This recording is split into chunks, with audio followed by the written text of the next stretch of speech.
I want to thank everybody for coming today. Quite simply, Georgia is facing a healthcare crisis, and the Republicans will not act to help Georgia's families. The picture is bleak, and it is widely held that Georgia's healthcare system is failing. It would only get worse with the expiration of the federal ACA subsidies. Because of new federal laws and our state inaction over the next year, almost 500,000 Georgians could lose health care.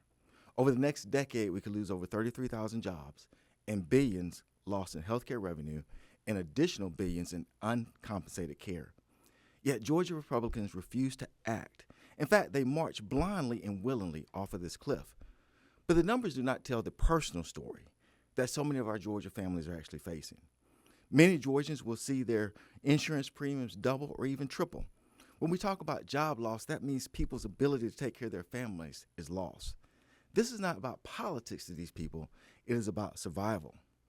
You know, when people go to the polls and they elect us to try to help solve their problems.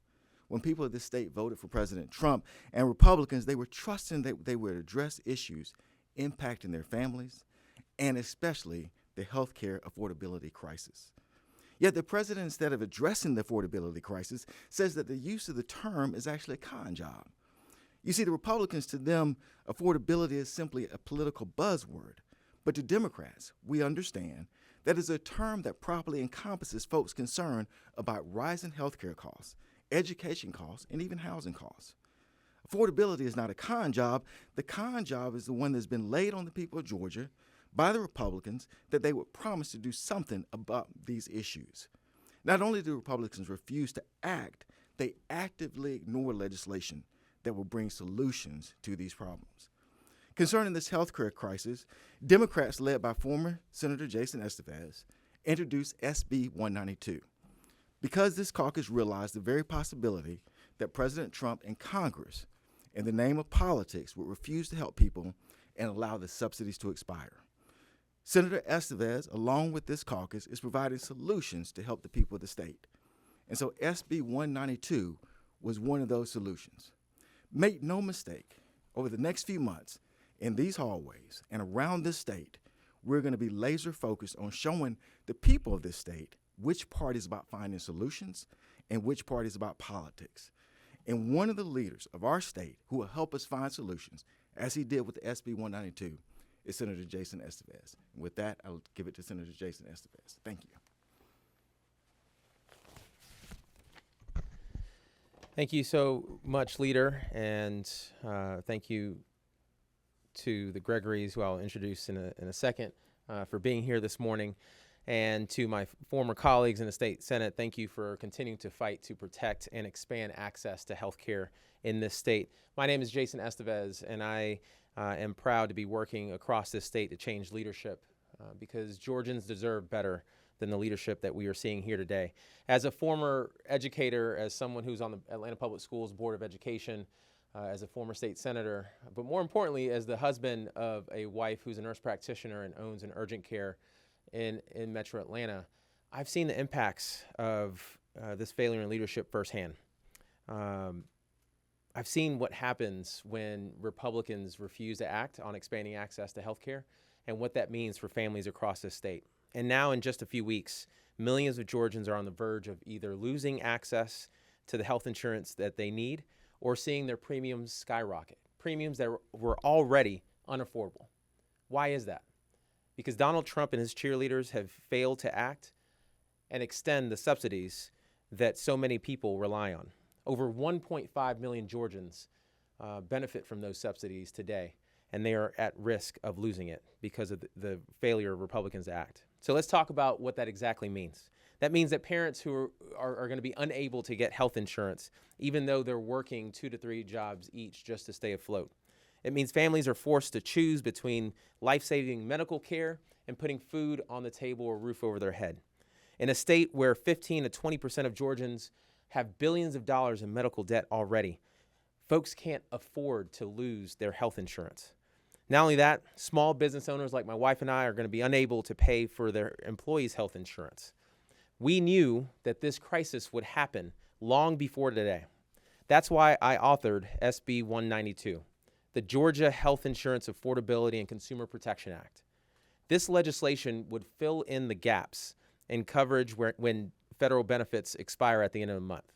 It ensures that we protect Georgians' health care in the face of the chaos coming out of Washington, D.C. My colleagues and I brought this necessary legislation to the Senate floor, but Republicans like Lieutenant Governor Burt Jones and others refused to pass it. Brian Kemp refused to show leadership and get his allies on board with protecting health care. And now, as health insurance is being ripped away from millions of Georgians, the governor and his allies are still sitting on their hands. Burt Jones, Brad Raffensperger, and Chris Carr have even cheered on this destruction coming out of Trump's White House and Republicans in Congress. So let me be clear. We are in crisis. And in times of crisis, we run towards that fight. And because we are in crisis, we're going to step up when we are in leadership. We're going to do what we should have done over a decade ago and expand access to Medicaid. But we won't stop there. We're also going to lower the cost of private health insurance and make that more affordable by lowering the health insurance premiums and building healthcare hubs throughout this state. We'll make sure to make it easier for Georgians to get the care they need, not harder. You can count on me, you can count on Senate Democrats to use every tool in our toolbox to help the people of this state get the services that they need. And there's no excuse for Republicans' failures. And it's time to act now.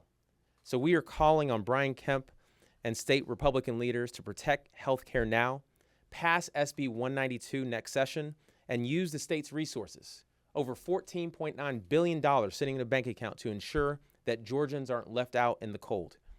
We want to make sure that every Georgian who is looking at December 31st with fear and worry to know that Senate Democrats stand with you, that we stand with you, and that I stand with you.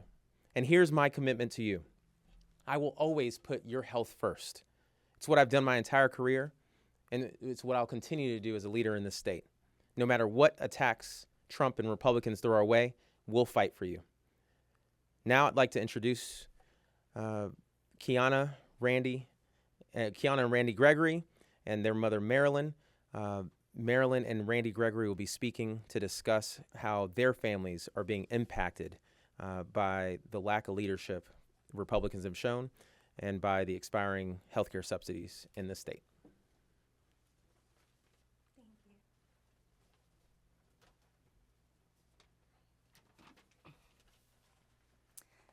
Hi, thank you for being here today. My name is Randy Gregory, and I'm here because what's happening with healthcare right now is personal, not just for me, but for so many people in our state. Several months ago, I lost my job, and let me tell you, nothing prepares you for how fast life can change. One day, I had employer insurance, and the next, I was suddenly relying on Medicaid just to stay covered. I'm truly grateful it was there because it kept me from going completely uninsured while I tried to get back on my feet and started freelancing. Oh, thank you. However, trying to figure out which doctors take my plan, waiting forever for approvals, feeling like I'm doing paperwork every day is very exhausting, not to mention demoralizing every time you hear someone say, sorry, we don't take Medicaid. When you're already stressed, navigating healthcare shouldn't feel like another full-time job. I recently got the notice that the plan I qualify for is jumping to over $150 a month after previously being $0, aka free. I'm making money again, but nowhere near what I earned before. That price increase might not sound huge to some people, but for me and for so many others, trying to stay afloat is the difference between stability and spiraling. It was really scary, and I know I'm not the only person who was thinking, how are we going to do this? These subsidies help healthcare within reach for everyday people, and losing them means thousands of us are about to see premiums jump in a way we simply cannot afford. So I'm asking our leaders to please not let this happen. Don't let people be priced out of something as basic and essential as healthcare. Lower the cost, fix the system so it actually works when we need it, make it so that getting care doesn't feel like fighting through obstacles every step of the way. We deserve healthcare that is affordable and accessible. We deserve a system that helps people stay healthy instead of getting pushed deeper into stress and debt.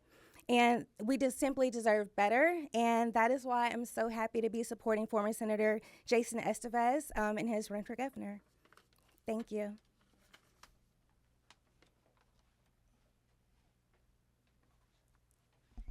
Hello. Good afternoon, and thank you for allowing me this moment to speak. My name is Marilyn Gregory. I'm 61 years old, and I work hard.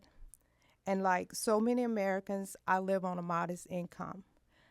I've been planning for my future and working towards purchasing a home next year, and that's what kept me focused and hopeful and determined. But hope shook just a little bit when I opened that letter, and it said that my insurance premium was going from $86 a month to $522 a month. My heart skipped a beat, y'all, because let's be honest, no matter how hard you budget, no matter how careful you are, there's just no room for a $436 increase, not with rent, utilities, groceries, and certainly not with a new mortgage on the horizon. And the weight of it isn't just financial, it's medical. I have appointments I've waited months for a neurologist and a rheumatologist next year. And changing insurances could mean new doctors, new referrals, and starting the whole process over again. That means more time waiting for answers, more time living with uncertainty about what's going on with my health. Time matters, especially when it comes to our health. And I know I'm not alone. There are thousands, millions of people who are living paycheck to paycheck, doing everything right, and still being asked to choose between their health and their stability. I spoke to another Georgian who's 60 years old who had to have emergency surgery this year. Her insurance she makes $45,000 a year. Her insurance is going from $286 a month to over $700 a month. No one should have to choose between paying for insurance and keeping a roof over their head. No one should have to choose between seeing a specialist and buying insurance. And that's why I'm here today to say I support former Senator Jason Esteves and his run for governor. Thank you. Thank you. Any questions? What do you expect or hope will change this next year as the legislative session gets underway when it comes to this bill? Have you talked to your colleagues on the other side of the aisle? Any indication that you may have bipartisan support this go around? I think what's really happening is there's a hope that the subsidies won't not expire. But it doesn't look like that's going to take place. It looks like they will expire. And so I think at that point in time, a real conversation has to take place. That conversation should have already happened, quite frankly. And this bill particularly just sat there. And anyone who could kind of read the tea leaves over the summer, and also even during a legislative session, could see where we were kind of heading, that these ACA subsidies were most likely going to be allowed to expire. And when we're in our positions to do these things, to actually make decisions for people, that's when we should have came together and said, okay, we have a piece of legislation. It could have been, somebody else could have drafted the legislation, but we have legislation. Let's try to act on this because we see which way the federal government is actually going. And that's the key. When you're actually tied to the federal government in this situation as we are, you have to look at that and say, we've got to make sure the people of Georgia are actually protected. And that's what's going to happen. So we're going to continue to push this particular issue. If the subsidies are allowed to expire, this bill is going to be still pending, as we know. Another member of our caucus will pick that bill up and really fight for it. And at that point in time, we know we have to have bipartisan support. We can't pass anything without Republican help, quite frankly. So we know that has to take place. That's already a given. The question is, are they going to be willing to actually come to the table and say we're going to do right for Georgia's families, or are we going to continue to just play politics? Go ahead. Can I add something really quickly? Because I think it's important to note that the governor has touted the fact that 1.6 million Georgians are now insured because of his health policies. 1.5 million of those 1.6 are insured under Georgia Access, which is the Affordable Care Act. So with these expiring health subsidies, what that's going to mean is that close to 1 million people are going to find their premiums skyrocket, and the Kaiser Family Foundation believes that more than half of those folks are going to get dropped from coverage because they won't be able to afford it. So under Republican leadership, under this governor, we're going to go from having 1.6 million Georgians insured through access to pathways to coverage and through Georgia Access, and we're going to go to maybe having less or around 500,000 Georgians insured. That's close to 2 million Georgians being uninsured because of the failures, not only of what's happening in Washington, D.C., but the fact that Georgia Republicans are sitting on their hands with something, as the leader said, should have been discussed and acted on a long time ago. There's no reason that we could not have acted on this legislation this year, but they don't want to do it because they don't want to embarrass Republicans in Washington, and as a result, Georgians in this state are going to be suffering. We need leadership to step up and do something about it now. Do you see the state's surplus as the way to fund these goals? And if not, what else? And if so, how do you force Republicans to use the surplus? Yeah, I mean, I certainly think that would be one of the ways we could find funding for this. When I think Senator Esteves talked about $14 billion in surplus, and we're talking about, you've heard the personal stories here. So many families are going to be suffering through this. We have to try to find an avenue to make sure we bridge this gap that's going to exist. And this is one of those issues that is obvious. There's no doubt what is going to happen if these subsidies are allowed to expire. Everyone agrees on that. There's no doubt about that. There's a consensus with that. Therefore, the only reason not to actually pursue this bill or similar legislation would be just politics. And as former Senator Esteves says, it's just to protect those up in Washington. That's the only other reason. Sometimes you can have legislation where you say, well, maybe this will happen or maybe that will happen. In this particular situation, no one really doubts exactly what will take place. You just heard from families talking about their premiums have gone up. We know that is exactly what's going to take place. When you have that information, you have to act. And a refusal to act is basically just playing partisan politics. You want to say your Joe, No. Yes, sir. So, two questions actually. So, I believe open enrollment closed yesterday. So, even if you pass this bill, wouldn't a lot of people still, before the adjustments could be made, still be off of insurance? That's A. And B, has even one Republican said to you behind the scenes, I would support this? Do you want to talk about behind the scenes when you were presenting the bill? Yeah. Go ahead. So the answer to both of your questions, one, the governor can still act using executive action to make sure that that we get people covered under plans that are more affordable.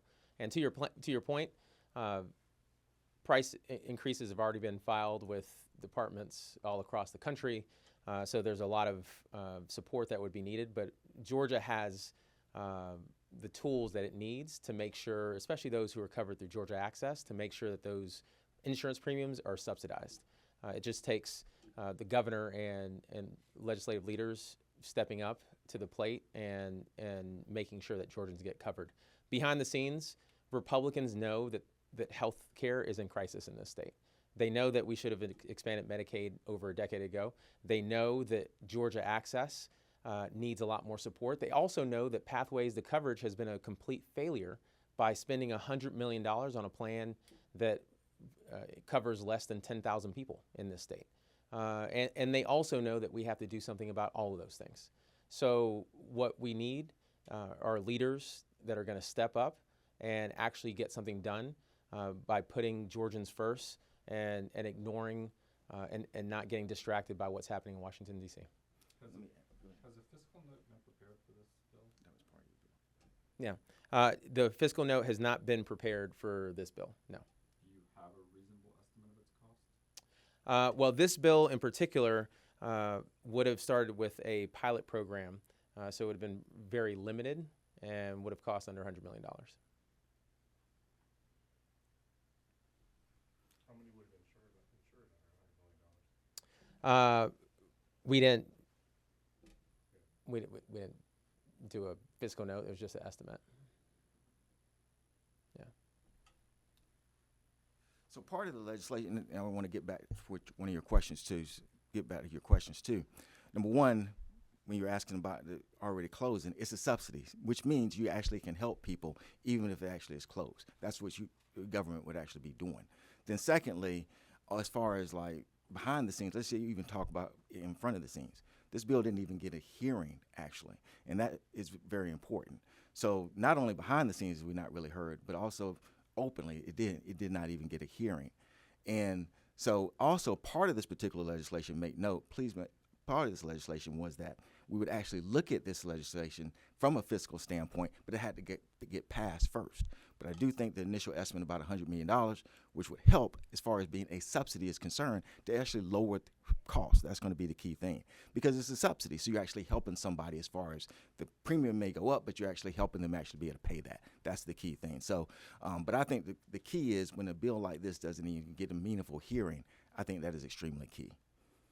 Yeah, and just to be clear, the program did not cost, or was not estimated to cost $100 million. It was going to be much less than that. The key about this program, across the state, or across the country, there are states that have already implemented direct subsidy programs through the Affordable Care Act, and the goal there is to supplement what's happening with the federal subsidies and provide direct subsidies to citizens of the state. So to give you an example, if the premium was $150, the state would subsidize $100 of those dollars for over the course of the year. That's $1,200, right? So just to give you an idea of how much that would be for each resident, and then when you talk about administrative costs on top of that. So it's much less complicated than, for example, expanding Medicaid and having to deal with that kind of administrative burden. Any others? All right. Thank you so much for coming out. Thank you. Thank you. Mm-hmm.